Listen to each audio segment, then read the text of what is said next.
கல்லூரியில் புதுசாக சேர்ந்த மாணவங்க எல்லாத்துக்கிட்டையும் அந்த ஆசிரியர் எலுமிச்சம்பழத்தை எடுத்துகிட்டு வர சொல்கிறாங்க. எதுக்கு எலுமிச்சம்பழம்னு தெரியாத அந்த மாணவர்களும் எல்லாருமே எலுமிச்சம்பழத்தை எடுத்துகிட்டு வராங்க.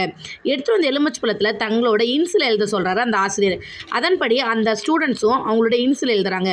இந்த இன்சில் எழுதின பழத்தை ஒரு கூடைக்குள்ளே போட்டு அதை நல்லா சஃபுல் பண்ணி மறுபடியும் அவங்கள எலுமிச்சம்பழத்தை, அதாவது அவங்க இன்சில் போட்ட எலுமிச்சம்பழத்தை எடுக்க சொல்கிறாங்க.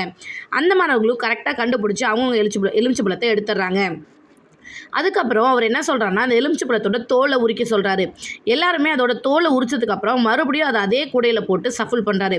இப்போ எல்லாத்தையும் எலுமிச்சம்பழத்தை எடுக்க சொல்கிறாரு, அதாவது அவங்க போட்ட எலுமிச்சம்பழத்தை. ஆனால் யாராலையும் அவ்வளோ சீக்கிரம் அவங்க போட்ட எலுமிச்சம்பழத்தை கண்டுபிடிக்க முடியல.